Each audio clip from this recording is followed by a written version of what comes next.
What Talk Guan, it's your boy Sean Kingston. And I blew a bag today. You know what it is, man. Blew a records, man. Shit. Can't me love the way your body shapes. Can you take me to another place? Can't wait for no other day. The first job I ever had was me cutting grass. So basically, I was 15 years old. You know, my mom got sentenced to prison when I was 13, so I kind of really had a lot of pressure, you know what I'm saying? So I said, what's the quickest way I can really get some money right now? And my next door neighbor, he had a plan. He was like, yo, I want you to cut grass. I want to go around there. And I said, okay, let's do it. So I ain't gonna lie, he had me edging and cutting, slaving out there for just $40 a day or $30 a day, but it was cool to get some pocket change in my pocket at the time.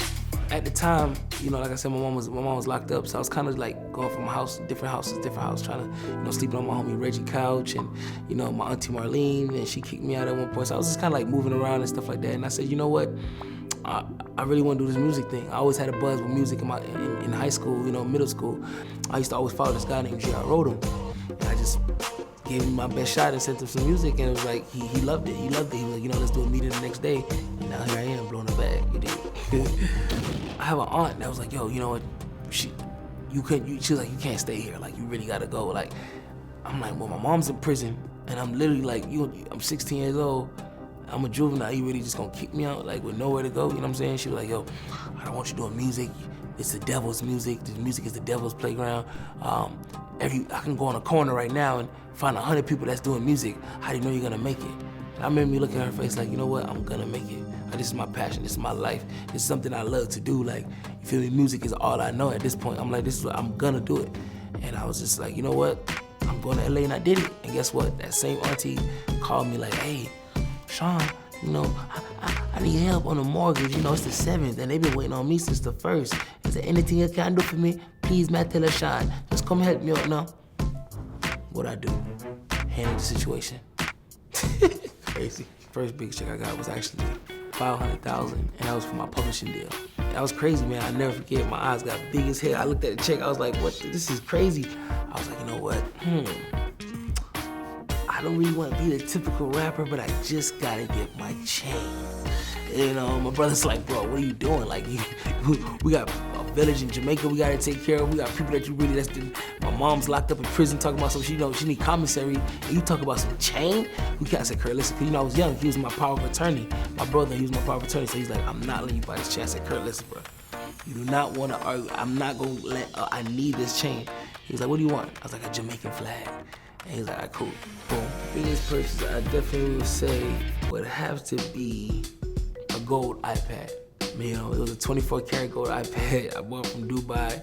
It's so crazy, like Lamborghini Gallardo. I literally remember being on Worldstar and just watching Soulja Boy and Bow Wow competing about their Lambos, and I'm like, yo, why they talking about we gonna race this for pink slips? I guess they had a little thing going on, and they're like, man, anybody with all the rappers with their Lambos come get it out. I said, you know what, Mom?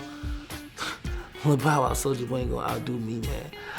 I know I'm fat, but I'm gonna get this Lambo today. I need that Lambo tomorrow, and I better be going to the dealership, copping a Lambo. It was a Lamborghini Gallardo. I never forget, black with Jamaican color on the rims. I had yellow, green colors on the rims. It was crazy. The most I spent in a day was when I bought my mom a Bentley. It was getting bad. It was just like, yo, man, like, yo, Sean, like, you spending too much money. You know, my brother can't really talk to me because it's like, it's my money.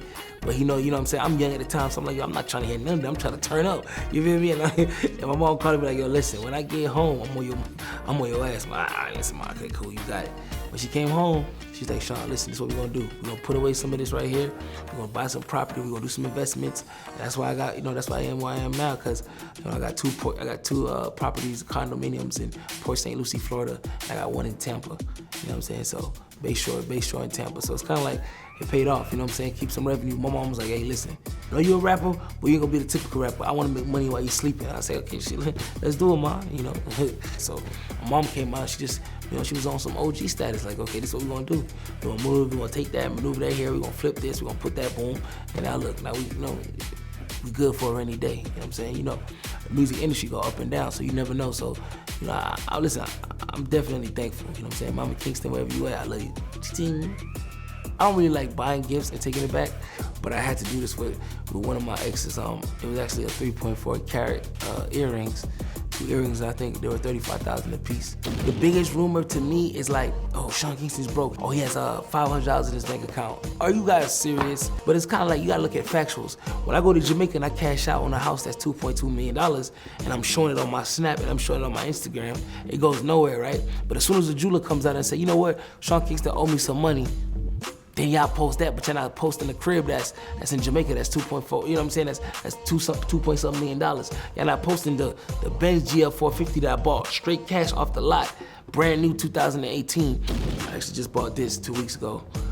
This is a $1 million watch right here. It's called a Hublot King Power. Gotta be smart, you know what I'm saying? Don't wear your watch, don't wear a $1 million watch on Hollywood Boulevard with no security. The older Sean went to the younger Sean. Just be smart. Just cause you got the cash in your pocket right now, be like, I want this, and I want to cash out right now. You know what I'm saying? No, just like calm down, think about it, like, do you really need this? What happened is, when an artist get a deal, they have to recoup.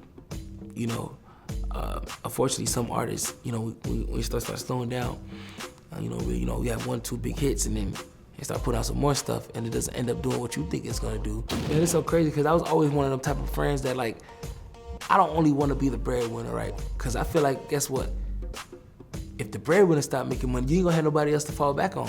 So I feel like, guess what? If I have my people that's been there with me through thick and thin, that supported me, that believed in me, I'm gonna give them a shot of doing other stuff too, just in case that if anything don't go good with me, I could be like, you know what? Hey, let me hold something, big dog. Like, let me come. I need a favor real quick. Like, you feel what I'm saying? So it's like, for me, it was kind of like, you know, my best friend at the time, his name was Hype. And I remember me going to CarMax in Fort Lauderdale, going to CarMax, like, yo, what do you want? And he was like, yo, right, you know, I want an Audi R8.